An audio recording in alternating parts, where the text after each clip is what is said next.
Talk Fashion.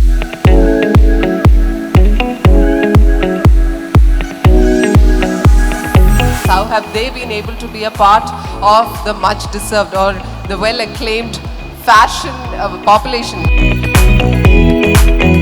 ഫാഷൻ്റെ കാര്യത്തിൽ basics follow ചെയ്യുന്ന ആളാണ് അന്നും ഇന്നും.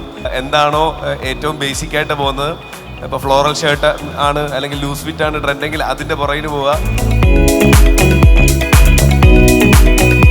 ഫാഷൻ എന്ന് പറയുമ്പോൾ എനിക്ക് ഫസ്റ്റ് എൻ്റെ മനസ്സിൽ വരുന്ന കാര്യം എന്ന് പറയുന്നത് കംഫർട്ട് തന്നെയാണ്. നിങ്ങളുടെ കംഫർട്ടിനനുസരിച്ചുള്ള എന്ത് ഔട്ട്ഫിറ്റും നിങ്ങൾക്ക് ഇഷ്ടമുള്ള രീതിയിൽ, ഇഷ്ടമുള്ള മെറ്റീരിയൽ, ഇഷ്ടമുള്ള പാറ്റേണിൽ, ഇഷ്ടമുള്ള കളറിൽ തന്നെ സ്റ്റിച്ച് ചെയ്യാം.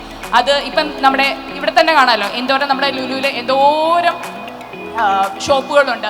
അപ്പം ഇവിടെ നിങ്ങൾക്ക് നിങ്ങളുടെ ഇഷ്ടമുള്ള ഒരു പാറ്റേണിൽ സാധനങ്ങളൊക്കെ നിങ്ങൾക്ക് ഒരുപാട് ട്രയൽ ചെയ്യാം. പണ്ടൊന്നും ഇത്രയും പോസിബിലിറ്റി ഇല്ലായിരുന്നു ഈ പറയുന്ന പോലെ ഇത്രയും ട്രയൽ ചെയ്യാനോ ഒന്നിനും.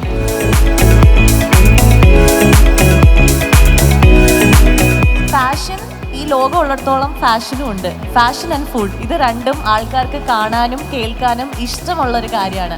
അതുകൊണ്ട് തന്നെ ഈ ഒരു ഇൻഫ്ലുവൻസിങ് ആ സാധനത്തിലേക്ക് വരുമ്പോൾ ഈ ഫാഷൻ, സ്റ്റൈലിംഗ്, ഫുഡ് ഇതെല്ലാം ആൾക്കാർ കാണുന്നത്, ഇൻഫ്ലുവൻസേഴ്സ് ഇതെല്ലാം ചെയ്യുന്നതും അതുകൊണ്ടാണ്.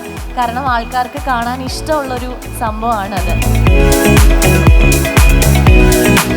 എൻഡ് ഓഫ് ദ ഡേ എന്തിട്ടാലും നമ്മൾ ക്യാരി ചെയ്യുന്ന പോലെ ഇരിക്കും, നമ്മൾ സ്റ്റൈൽ ചെയ്യുന്ന പോലെ ഇരിക്കും. സോ എനിക്കതാണ് എൻ്റെ ഒരു സ്റ്റൈൽ സ്റ്റേറ്റ്മെന്റ് എന്ന് പറയുന്നത്.